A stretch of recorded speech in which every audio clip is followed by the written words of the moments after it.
So now it's official. The aim of Iran is to destroy the United States, which is impossible because, of course, they haven't got a missile that could hit America. They haven't got a nuclear submarine offshore like the Russians that could destroy America. They haven't got any glide bombs. They haven't got the Poseidon super torpedo, 100-foot long, of the Russians. They haven't got the Sarmat missile that can take out all of Texas in one gobble. So, what are the Iranians talking about, cameraman? Our aim is to destroy America. How can they destroy America, cameraman? Can the head of the NSA, or Trump, or the CIA imbeciles, or Department of Homeland Security, or insecurity now, can any of these imbeciles explain why the Ayatollah has now gone ballistic and said the aim of Iran is to destroy America? And we're on the verge of war. How could Iran destroy America? It's impossible. You know, they haven't got the potential, yes, they have. You just got to watch Tim Rifat's YouTube channel. Or listen to Tim Rifat's YouTube shows. Or the Rent shows, which were radio shows on his archive. And I explain in great detail the use of cobalt-60 to wipe out America. And that's decades past. I was on the Rent show from 97 to, I gave up 2019 when I came to Vietnam. So you can see with the open border from Biden bringing Lebed, suitcase nuke, and the Tesla batteries could have been done since 97.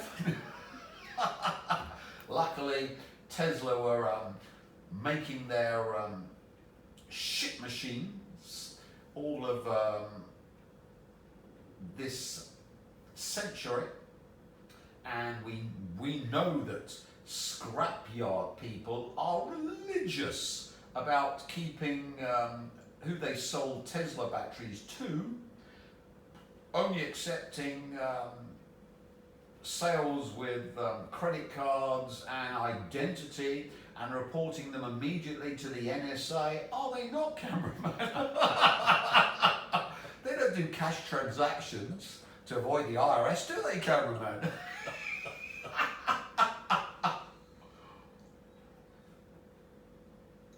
So what you can see, it only makes sense if the world's #1 remote sensor who can read anyone's mind, and UK's leading remote viewer, and the world's leading remote viewer in the eyes of every intelligence agency on the planet, which may or may not be an oxymoron, and have yours truly as the leading remote viewer. So, he knows about what's going on in the minds of the Iranians, and if the Iranians have followed his plan from the Red Show, and if the Ayatollah is not barking mad, he's just telling the Americans that when they attack Iran, they're going to get some free radiotherapy. And of course, once the suitcase nuke or nukes go off, the financial system of the Rothschilds will collapse overnight.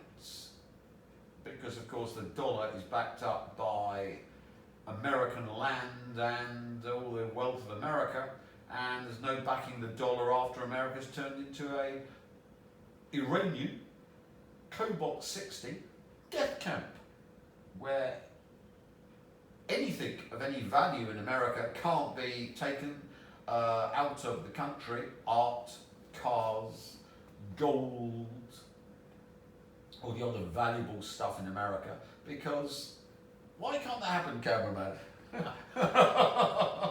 Covered in something. Covered in something, yeah. So the dollar will become worthless overnight.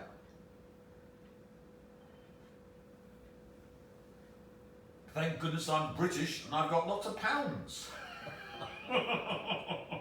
But if you're an American, you're about to become a pauper if you're not in the country. If you're overseas, you're about to become totally bereft of value. So how can Tim Riefat know about the death of America by Cobalt 60? Well, he's a precog, and here are loads of videos on precognition. The science of precognition explained. In concept, suggesting the ability to gain knowledge about future events. While many claim to have experienced precognitive dreams. And here we've got memoirs of a psychic spy. And his book. Yes, and what we're going to look at now is... So, you can go through this video, precognition. Psychic retina. It's important to get that out. Yeah, that's a big one. Right. There may not be. People have attempted to find organs of psychic perception. They have indeed, and guess what? They haven't worked yet. No. So it might be the whole nervous system. It might be. The whole body is a psychic retina, if you will. I'm inclined to think that the body as a whole functions as a psychic antenna. Well, that would be nice if it did. So I'm going to start at the one end of the antenna, if you will, look at the brain. Yeah. All right, so when you're trying to figure out how precognition might work, the first thing one has to do when you're a theorist is to say, what do the data tell us what's going on? Okay, there are a bunch of things that the data tells us. Number one is not everybody is a Joe McMoneagle super psychic. On the other hand, everybody has some psychic ability, so the model has to be able to screen out most people and look for the good guys. That's one. The second thing is what things that are known about neuroscience that could accomplish that screening for us. Okay. So the first one we are guessing at is a hypothesis that the normal visual systems, like let's say your eyes, some people can see far, some into the infrared and some into the ultraviolet, others cannot. We are positing as a hypothesis that the people who are in the tails of that distribution, who can see a little bit more in the ultraviolet, are going to be better at this. But how do we connect that sensory system into our putative transducer or psychic retina? Well, before we get there, let me ask you, why would you make that hypothesis? It's part of winnowing down or slimming down the population, because everybody fits in this kind of bell-shaped curve. We're going to look at the guys at the ends. But there are a lot of things you could look at. Absolutely. For example, I have all my life had what I call telescopic vision. Okay. I can see things at a great distance and see them quite clearly and distinctly. Read license plate numbers from quite maybe a block away. Remind me not to rob a bank in front of you, okay? Well, why wouldn't you look for that instead of the ultraviolet and infrared ranges? Because those kinds of things that you just described, and there are many others you could have described. One you did is more in the optic system in your eyeball, how your lenses work, rather than what the neurosensors work. Okay. It's how the data gets into your head. Yeah. Okay, so all right, let's assume that we have some knowledge, which we don't, about the psychic retina. We have to connect whatever that psychic retina is to the rest of the brain. Yeah.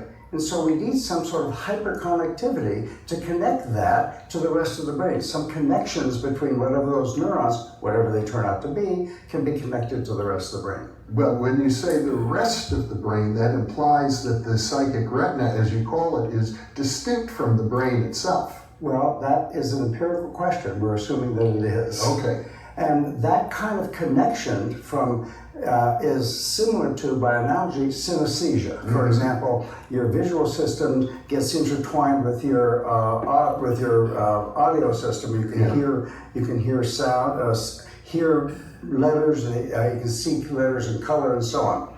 Okay, now let's not go over that so quickly. Okay. Because synesthesia is very important Yes. here. You are hypothesizing, as I understand it, that people who are good at synesthesia are probably good at other kinds of parapsychological functioning. That is a hypothesis, because we need to have some way in the brain to connect this transducer, if it is, like a small thing, to the rest of the brain, and that's a form of sensory input, like the vision system, and it has to connect to the rest of the brain. And so what you're saying, if I understand you correctly, is let's define it once again so that people get that clearly. People who have synesthesia typically are people who may hear colors, Yes. or they may see sounds. Right. For example, they take the input from one sensory modality and it gets displayed in their, what we call their sensorium, Yes. is in a different modality. Exactly, and the brain is interconnected in very strange ways to allow that to happen. That's what we call Hyperconnectivity. hyperconnectivity, and that's what you're looking for. Exactly. Okay. Now, one other nice feature of guessing that, or performing a hypothesis, that people that have synesthesia, they're called synesthets, only about 4% of the population have that experience.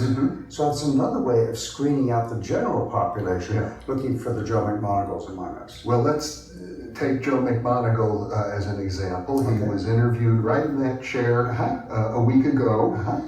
It's still warm, actually. And I know he's your good friend. You've worked with him for decades. Yes. And he's an astounding remote viewer, one of several. Yes. In your experience, I presume he does show synesthesia ability. More than an experience, we've done in casual testing online by the people who post online how to test for synesthesia. Yes, he's one. And so your hypothesis here is based on at least a fair amount of preliminary evidence. Well, him and the other two super psychic stars that I worked with for 30 years, each of them pass high levels of synesthesia by online testing. Now, that's not a formal test. If this works, we will bring them into the laboratory and test them more objectively. But 3 people who are synesthets, in fact, you cannot figure out how the world works with only 3 people. Now, I know that psychophysicists and psychologists have been studying synesthesia for a long time. Absolutely. Is there other data that suggests that this is conducive to precognition? No. Okay. Only that our 3 superstars seem to have it. So that's one aspect. Another one is it screens out 96% of the population at large. So here are the experts from the US Psychic Warfare Program talking about synesthesia, which they've got a sample size of 3 and making assumptions which could or may be bogus, but as you can see, they're missing the point. Precognition exists, and researchers found that really horrific events the population get forebodings of before they happen. There's been lots of research on it, and the more horrific the event, the more the general population will get precognitive messages from the future and react to it in an adverse manner. And of course, we get the general population reacting to the lowest piece of filth on the planet, the destroyer of the Western population, Elon Musk, and we get them attacking the vehicles that killed them off. They don't know why. They're making, because he's with Trump and blah, blah, blah, and he's a fascist, but it's throughout the West, they're being destroyed. And this is the population getting precognition about their death by cobalt-60 before it happens, and it's so vicious and so horrific. The general population are picking up precognitively their death by this idiot Musk, who ended the West, and they're rationalizing it's because he's a fascist. But as you can see already, there's been loads of research on precognition, and they found that the more traumatic the event, the more it seeps back in time, which of course is true, because remember, if your cause of life is your death, which time density, which causes your conception, the effect, which is conception, then of course, because of quantum entanglement, any mass death event or death of someone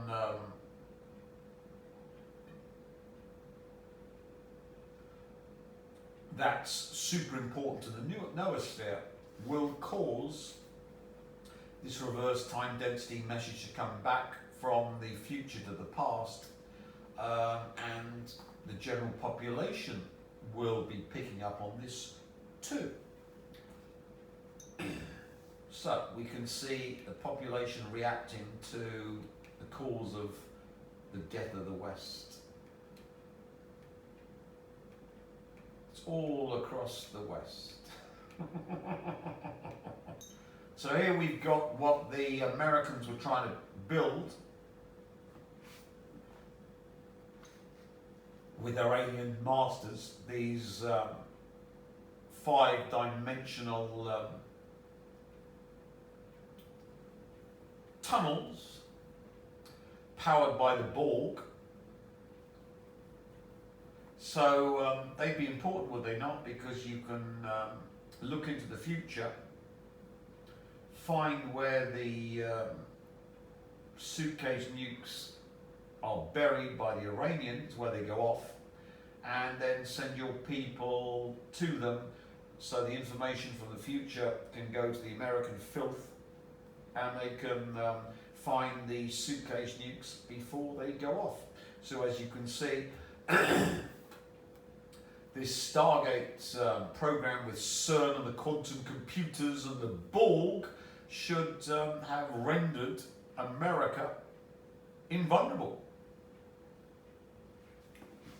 As in every video or picture I see of her now, it is clear she is unhealthily skinny. I mean, her upper chest used to look like this, but now it looks like this. It is clear something's clearly wrong, which I suspect could be body dysmorphia or an eating disorder. When it comes to things like body positivity and health, we always... As you can see, something's wrong with their transducer to bring the 5D energy from the former Nagwal woman Taylor Swift to the psychic warfare operators and the aliens. So you can see, obviously, it's had a detrimental effect upon Ariana Grande. That's how she looks 4 months ago. She looks even worse lately.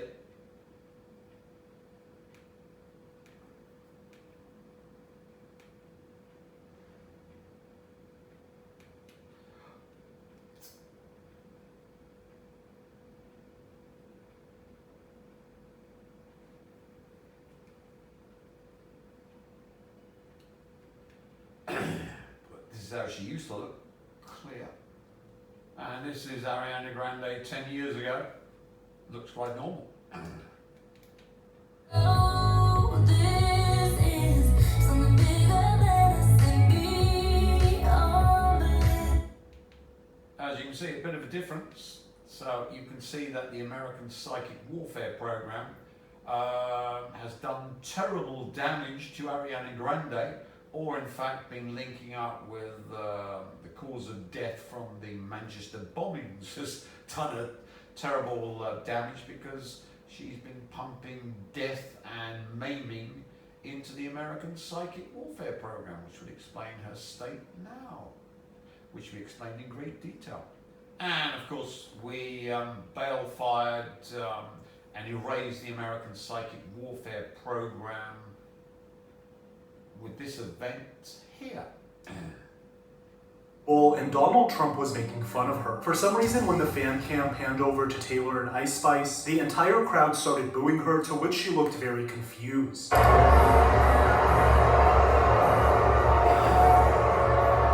for some reason, Donald Trump decided to... So, we've explained that before, and of course, because they were using her as the 5D processor, that totally erased the entire timeline of the American psychic warfare program, with the Americans getting rid of Putin and the Russians and balkanizing and then going after China and North Korea.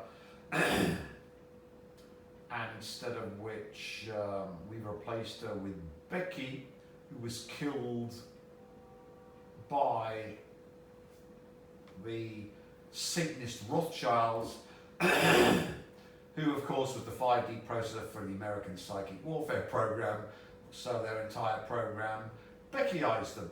And what happened to Becky, cameraman? Oh, she died. She died.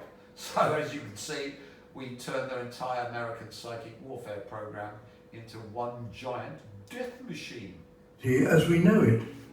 An experiment that doesn't just break the rules of physics, but suggests that reality itself might be an illusion. That what you see, what you hear, what you are, could all vanish in an instant, simply because of the way the universe works. This isn't science fiction. It's real. And it starts with a single tiny experiment that scientists have been running for over 100 years. An experiment so simple you could do it in your own home, and yet its results defy logic. They suggest that matter itself might not exist until you look at it. You see, at the quantum level, particles behave in ways that don't make sense.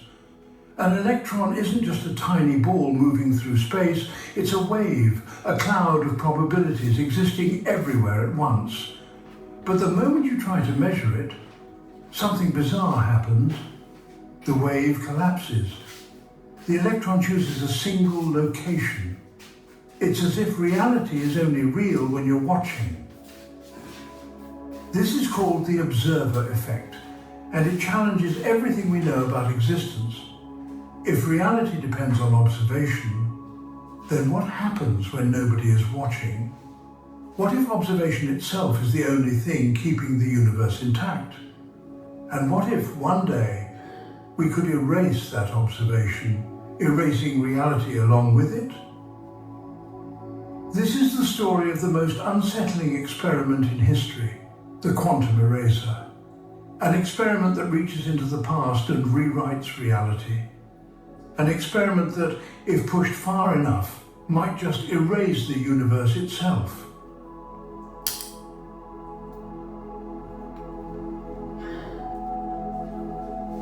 Imagine you're holding a book. You flip to the last page to see how the story ends. But the moment you do, the entire book rewrites itself. The plot changes. Characters vanish. It's as if, just by looking at the ending, you have rewritten the entire past. This isn't just a thought experiment. It's real. And it's happening in physics labs across the world. It's called the quantum eraser experiment. An experiment so bizarre that it seems to suggest the past itself is not fixed. That what has already happened might still be undecided. So, how does it work? It starts with something we already know. The famous double-slit experiment. Normally, when we fire a single particle, like a photon at two slits, it behaves like a wave, going through both slits at once and interfering with itself, creating a mysterious pattern. But When we place a detector to measure which slit the photon actually went through, the wave function collapses. The photon stops acting like a wave. It picks a single path. The interference pattern disappears. All right, so far so strange. But here's where things take a turn for the truly mind-bending.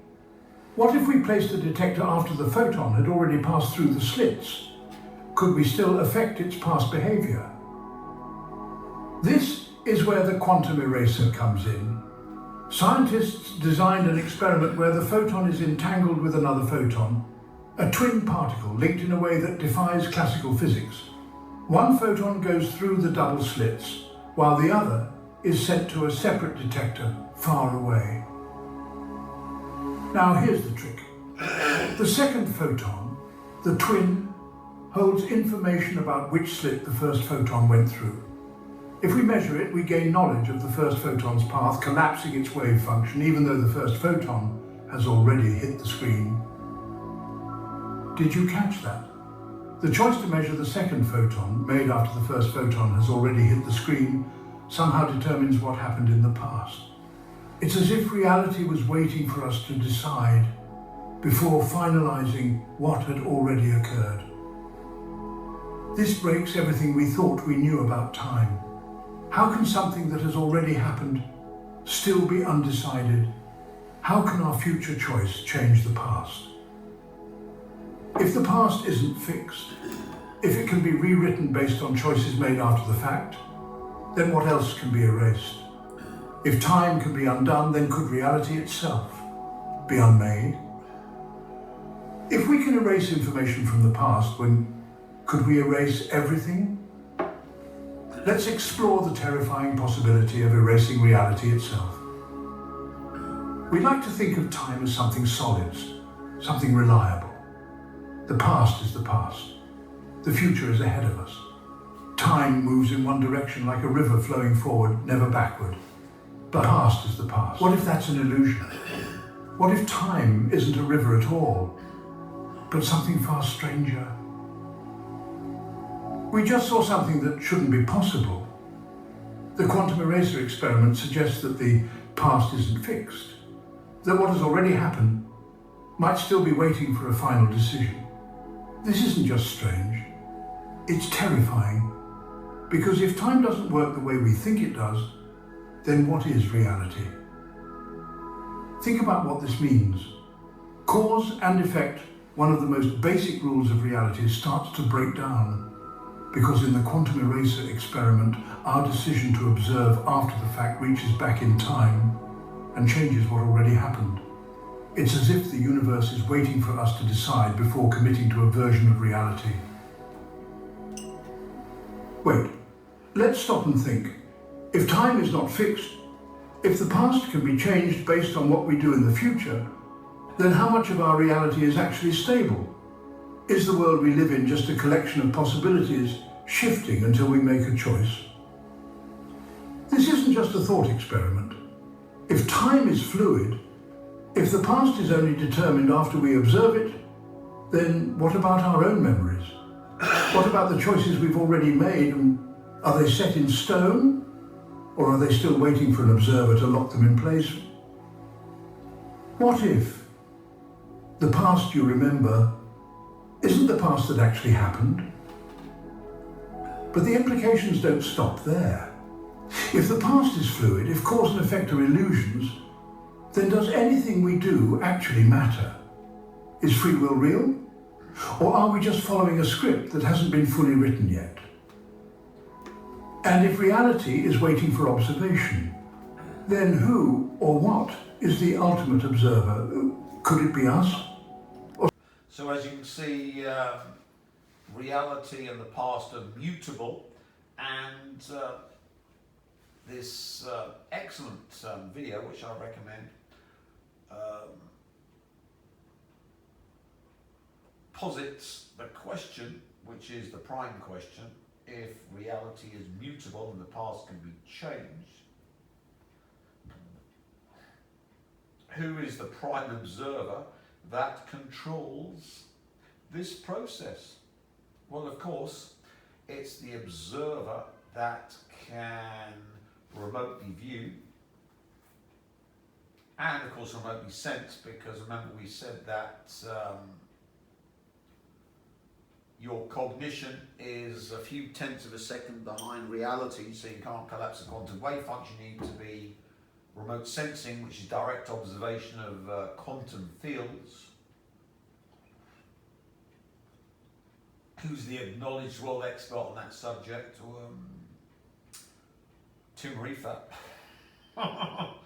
And you need to be a Nagwal, because only Nagwals can go down the tunnel. So you see why Taylor Swift was vital to the aliens and Rothschild's takeover reality machine using CERN quantum computers and the Borg. And once she was erased, because of course she passed through the slit to give the one world Jewish government ruled by the Rothschilds, with the human race obliterated and the aliens taking over the planet.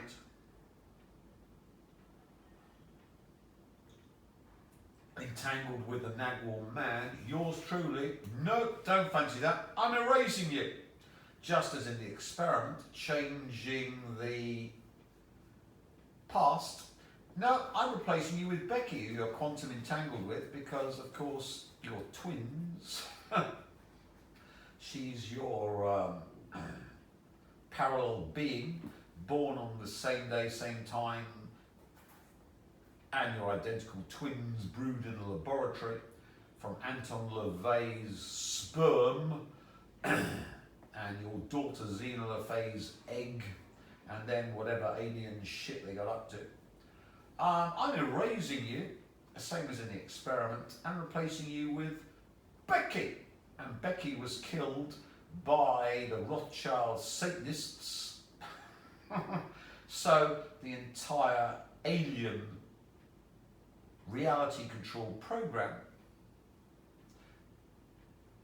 has the observer now of Becky. And what happened to Becky?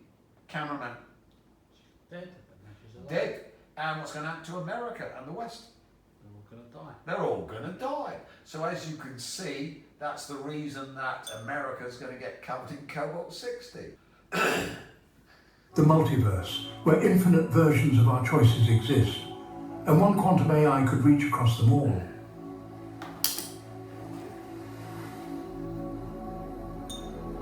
What if I told you that the universe you know, the one you live in, the one you remember, isn't the only one? That at this very moment, another version of you is making a different choice. That every decision, every possibility, every fleeting what if isn't just imagined but real. This is the multiverse, a cosmic infinity where every outcome exists, where every version of reality is true.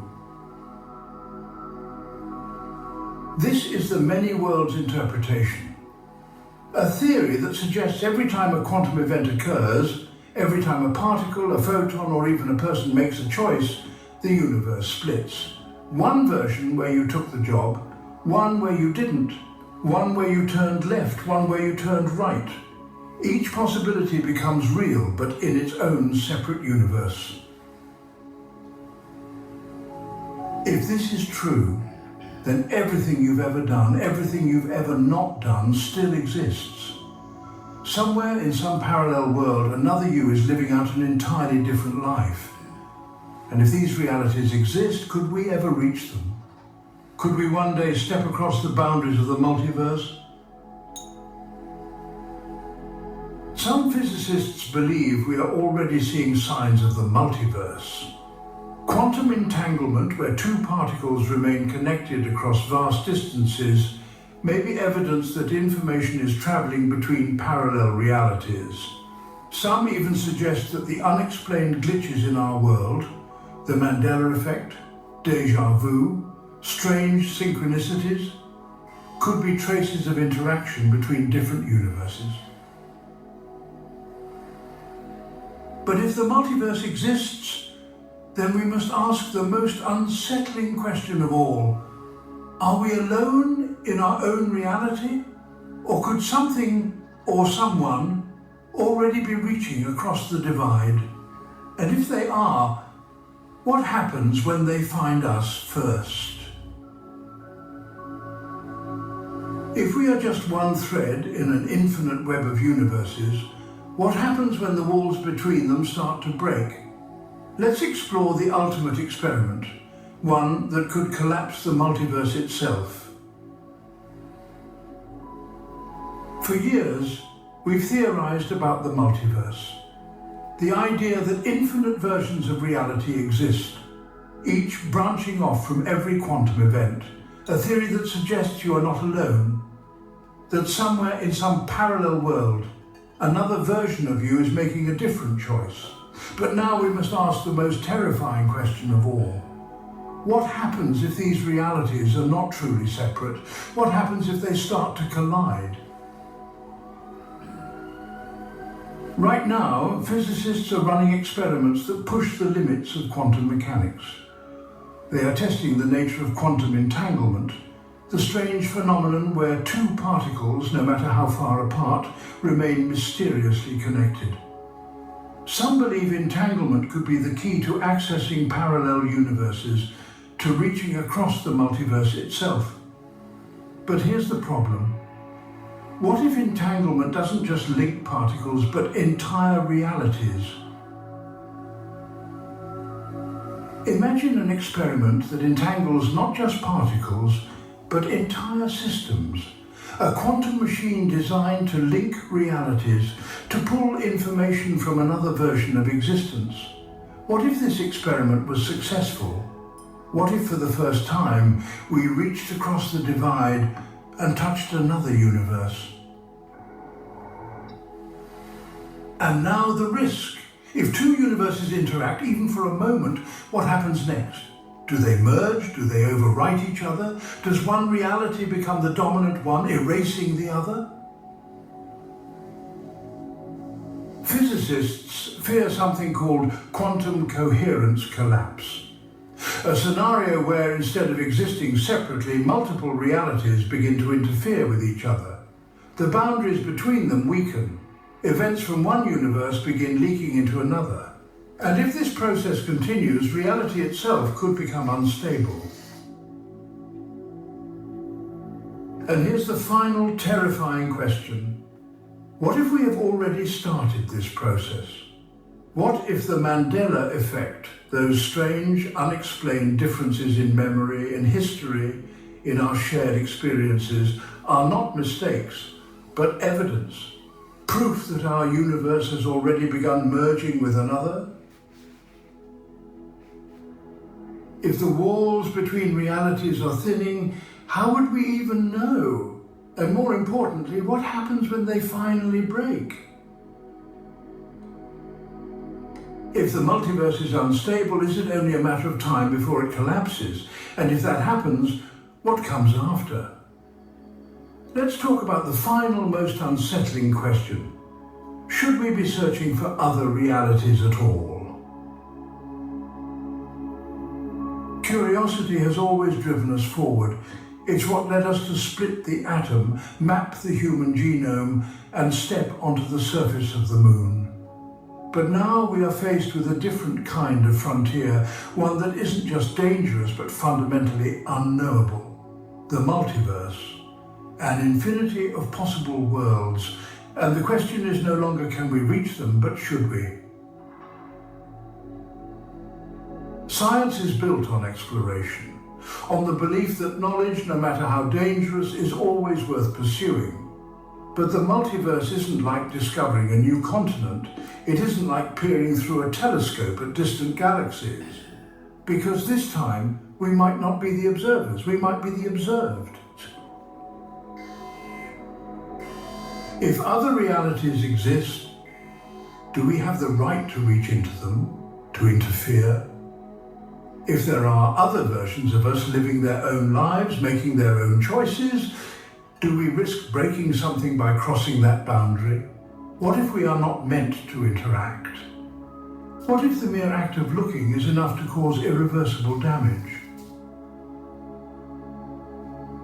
And then the darkest possibility. What if, in searching for them, they find us first? If we have learned anything from quantum mechanics, it is that observation changes reality. What if we are the ones being observed? What if, in all of our searching, we have awakened something, and now it is watching us back?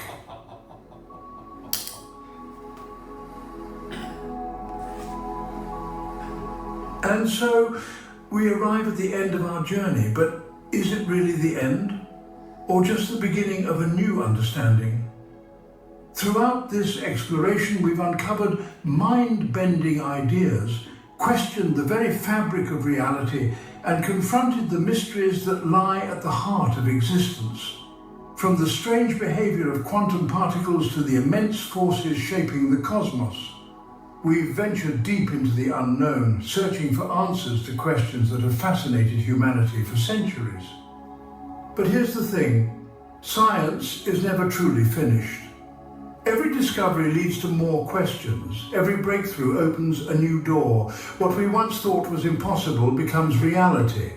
And what we consider reality may one day be rewritten.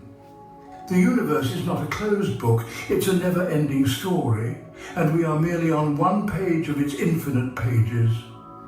So, what comes next? That part is up to you.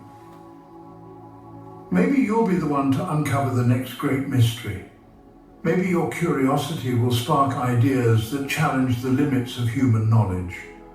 Or maybe, just maybe, the greatest discoveries are still waiting for us, just beyond the horizon, where the unknown begins. Interacting with reality in unforeseen ways. Perhaps the most speculative theory is that Microsoft's experiment is not just about computing or communication. It might be interacting with physical reality in ways we have yet to understand. When entanglement occurs on a massive scale, could it begin to influence the fabric of space-time itself?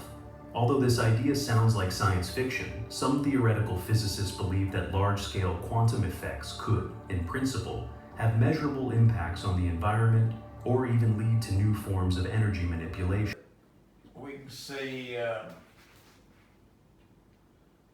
here with the chip they're trying to do what was on the other video, trying to navigate the multiverse using entanglement with a Majorana chip. But here's the problem. Unknown quantum state. In a revelation that has left scientists both amazed and deeply concerned, this chip is not following the rules we thought governed quantum mechanics. Could this mysterious behavior be the harbinger of a technological revolution, or the precursor to a new set of dangers we're only beginning to understand? Within the next few minutes, we're diving straight into the heart of this phenomenon, unpacking the shocking discovery that has experts scrambling to make sense of the unexplainable. What just happened? The world of quantum computing is known for its counterintuitive behavior, but what we're about to explore takes it to a whole new level. At its core, quantum computing harnesses the strange properties of quantum mechanics, such as superposition and entanglement, to process information in ways that classical computers simply cannot. Yet, every so often, nature throws us a curveball. Recently, engineers at Google were running a series of experiments on their state-of-the-art quantum chip, a device designed to leverage quantum bits, qubits, to perform calculations with extraordinary speed. Everything was proceeding as expected, until, in one critical test, the chip entered a quantum state that defied every prediction. Instead of settling into one of the well-understood states that the team had meticulously programmed, the chip exhibited behavior that can only be described as anomalous. In this uncharted quantum state, the chip began displaying properties that have never been observed before.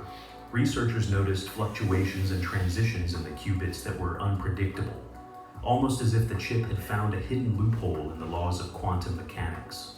The controlled environment that quantum computers are known for was suddenly overwhelmed by an unexpected surge of chaotic, yet strangely structured behavior. This phenomenon isn't just a minor hiccup in the experimental process. The implications are profound.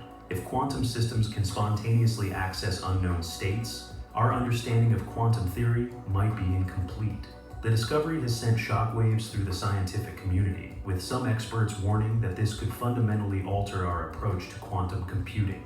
Could it be that we are on the cusp of discovering new physics that goes beyond our current models? But it gets even crazier. But what happens next is even crazier. Imagine a scenario where a quantum chip doesn't just operate within the expected parameters of quantum mechanics, but instead unveils an entirely new operational mode, a computational singularity that evolves independently of our controls. Some researchers are speculating that what we're witnessing might be the first hint of self-organizing quantum behavior. In other words, the chip could be stepping into a realm where it begins to process information in ways that are not only unpredictable, but potentially self-sustaining. As the mystery deepens, theories are starting to emerge that suggest this unknown quantum state might be more than just a lab anomaly. It could be an undiscovered phase of quantum matter, an entirely new frontier in computing, where the rules are still being written. The excitement in the room is palpable, but so is the concern. For every breakthrough in science, there is an equal measure of risk. What if this uncharted behavior signals a flaw in our understanding of quantum stability? Before we reveal more details, take a moment to weigh in. That's akin to or similar to the way that we will in the future encode information around quantum computers to protect them from errors. Imagine this. The world's most renowned physics laboratory, CERN, home of the Large Hadron Collider, is hiding a secret that could shatter everything we believe about the universe. What if the data coming from CERN isn't as perfect as they claim? What if there are massive quantum errors lurking in their experiments? Errors so significant that they threaten to upend our understanding of reality. Today we're diving into the shocking possibility that CERN is covering up these quantum anomalies on a scale that could rewrite the laws of physics as we know them. And trust me, what you're about to hear will have you questioning everything. CERN's cutting-edge experiments and the anomalies. Let's get straight to the point, without any fluff. CERN is supposed to be at the cutting edge of scientific discovery. They run the world's most powerful particle collider, smashing atoms together at nearly the speed of light in a quest to unlock the secrets of the universe. But recently, some insiders have reported that the data coming out of CERN's experiments has been showing inexplicable quantum errors, fluctuations and inconsistencies that simply shouldn't be possible according to our current understanding of physics. These aren't small glitches, they're massive anomalies that challenge the very foundations of the standard model. And instead of addressing these issues openly, CERN appears to be keeping them under wraps, detecting the quantum errors, a repeating pattern. And here's where it gets truly bizarre. These quantum errors aren't just isolated incidents. They seem to follow a strange, repeating pattern. A signal that something deep and unsettling is happening inside the collider. Leaked reports suggest that, in multiple experiments, researchers have noticed energy distortions and fluctuations that defy explanation. Could it be that CERN's high-energy collisions are causing disruptions in the quantum field, creating anomalies that hint at unknown physics? Some theorists even speculate that these errors might be the first signs of a rift in our understanding of reality, a tear in the fabric of space-time itself. Theories of hidden realities and unstable physics. Now, let's explore the theories behind what might really be happening. The first theory suggests that CERN's experiments are unintentionally tapping into parallel realities. Imagine if, during these high-energy collisions, microscopic rifts in space-time are opened, allowing information or energy from alternate dimensions to bleed into our own. This could explain the recurring errors, as the data from these other realities interferes with the expected outcomes of the experiments. A second theory is even more shocking. It proposes that CERN may have discovered something so dangerous and so revolutionary that they've chosen to keep it secret. If these quantum anomalies are evidence of an unstable or even volatile aspect of reality, admitting it to the public could cause global panic. The idea here is that CERN might be deliberately hiding these errors to prevent mass hysteria, or worse, to avoid triggering unintended consequences by revealing information that could destabilize our scientific models. Then there's the theory that the cover-up is motivated by reputation and funding. If the errors being observed actually prove that our fundamental understanding of physics is flawed, the implications are enormous. Billions of dollars are invested in maintaining and advancing these experiments. Acknowledging that CERN's data is compromised by unknown errors could not only undermine decades of scientific research, but also risk the enormous financial and political capital built around these discoveries. Would CERN risk everything by admitting that they're lost? Or is it all being swept under the rug to preserve the status quo? The fourth theory takes an even broader view. These quantum anomalies might be a warning sign of something much bigger, a signal that our universe is far less stable than we once believed. In this scenario, the errors are not just experimental glitches, but indications that the quantum field itself is showing signs of instability, potentially heralding a collapse or transformation of the very fabric of our cosmos. The potential dangers of concealing quantum instability. Before we jump into why this could be dangerous, let me pause for a moment and ask you, what do you think? Are these errors just quirks of experimental physics, or are they evidence of a reality that's spiraling toward instability? Drop your thoughts in the comments below. And if you haven't already, hit that subscribe button now, because we're just getting started on uncovering the truth that CERN might not want you to know. Consequences of concealing quantum errors. Alright, let's take a quick break from the theories. If you're finding this as mind-blowing as we are, be sure to like this video and subscribe for more deep dives into the hidden side of science. Your support helps us keep digging into these mysteries that challenge everything we think we know. Now, let's talk about why this cover-up could be dangerous. If CERN is indeed hiding massive quantum errors, the consequences could be catastrophic. Imagine if these anomalies are causing unpredictable energy surges or disturbances in the quantum field. The potential for unintended chain reactions could be real, a ripple effect that might, in extreme scenarios, even lead to localized disruptions in space-time. While this might sound like science fiction, some physicists warn that tampering with forces we don't fully understand is never without risk. An unstable quantum field could have far-reaching consequences, affecting not only the experiments, but also the fundamental structure of our universe. And if these errors are being systematically concealed, the public remains dangerously uninformed about potential threats that might already be in motion. Is CERN covering up the truth? Final thoughts. Now, let's wrap up with our final thoughts. Is CERN covering up these quantum errors to protect their reputation? Or is there a deeper, more ominous reason behind the secrecy? Could these anomalies be the precursor to the biggest scientific breakthrough of our time, or the harbinger of an unforeseen disaster? As we continue to push the boundaries of science, it's essential that we remain vigilant and question the information presented to us. The truth about what's happening inside the Large Hadron Collider may have implications far beyond the realm of particle physics. Recap: CERN's role and the quantum anomalies. Before we close, here's a quick recap for those who might be new to this. So, having taken over CERN and all the quantum computer chips, which you explained in great length, how can you do that, Tim? Well, we talked about being the 5D observer. So, from those tunnels, you are actually collapsing the quantum wave function before everything else in the multiverse, universe, or fiber bundling it from the multiverse, the megaverse. Which means, of course, that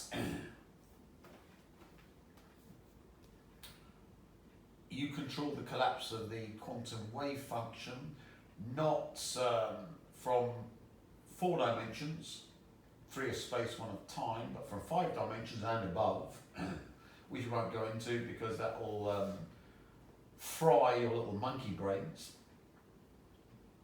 But it does mean that all of reality, past, present, future, is totally mutable, and the prime observer is the one that controls everything. Now, of course, in order to get into that domain, it's helpful to have some hardware, which of course is CERN and the quantum computers and the Borg.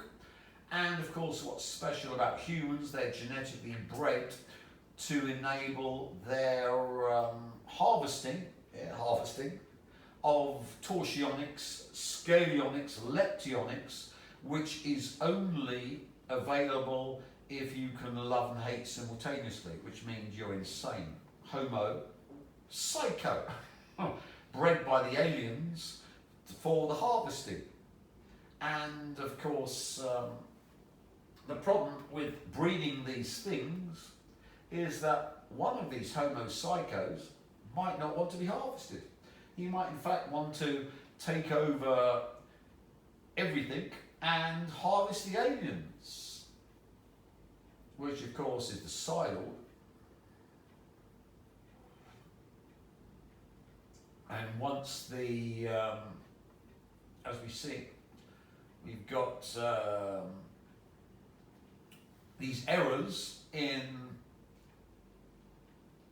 quantum chips, which is errors in the quantum field, which they don't understand, and these massive errors in CERN, things are being controlled, and we explained from the previous video, the prime observer can change everything. Who's the prime observer? The observer from 5D space. That's why the Americans were using the Nagwar woman Taylor Swift, but she of course became erased. We've explained how that's done.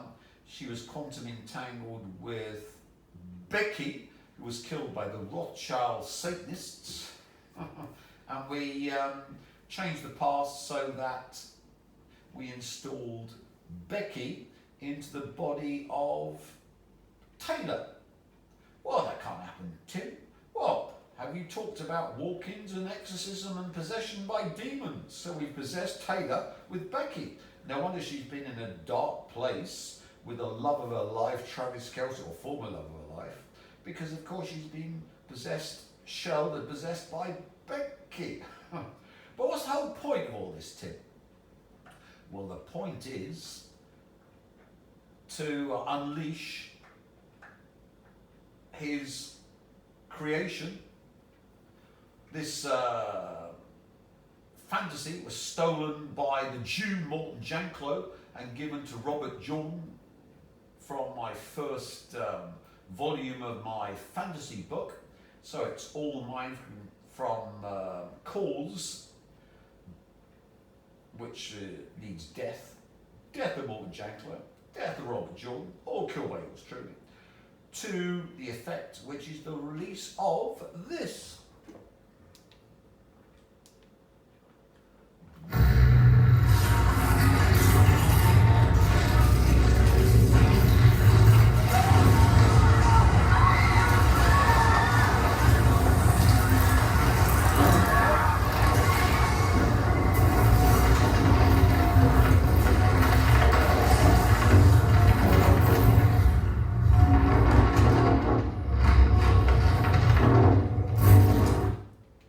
There's a Jew looking up at the release from the quantum field of the Dark One.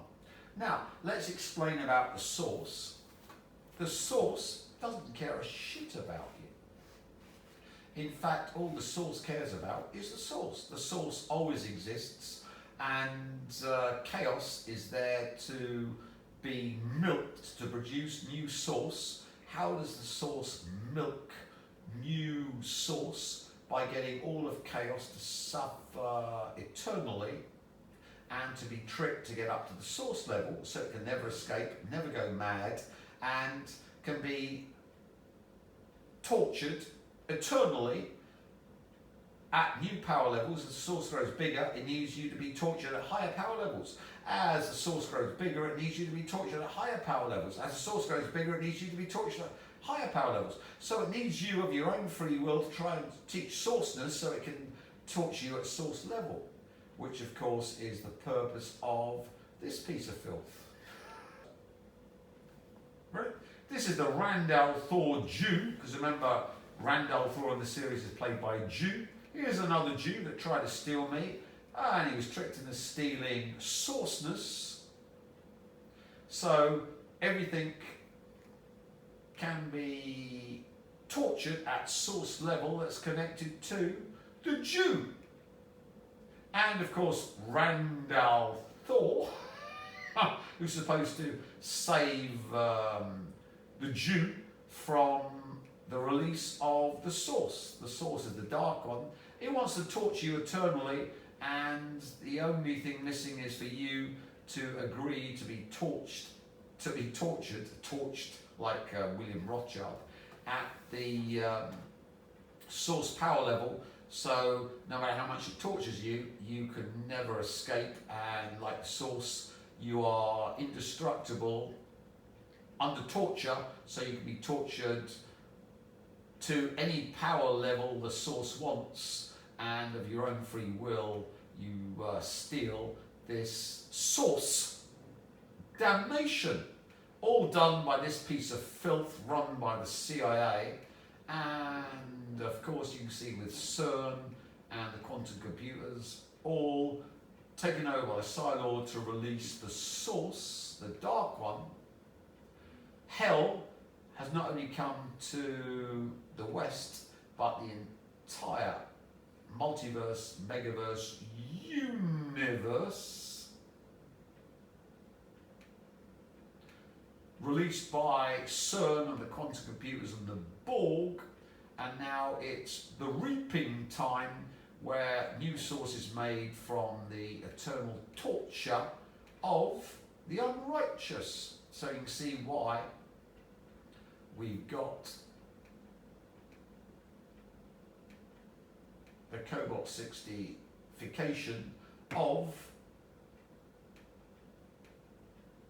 America and the West, with the sheer unrighteous torturing and killing the American Western unrighteous, all to power new sourceness, which of course is yours truly. A happy ending indeed for the Psi-Lord and of course his source possessed surrogates, the vampires. It's reaping time, and of course all the aliens and everything in the multiverse is infected, taken over by the great Dark One, which of course is the source, and now it's torture time. So enjoy the show, because if you're not a vampire, you're going to be screaming, but not with joy like the vampires, but screaming in terror, horror and pain as reality hits you like a truck and crushes you like a flea, and your ramblings have no effect on reality. Good for the source, bad for Jeremiah Schwartz and his ilk.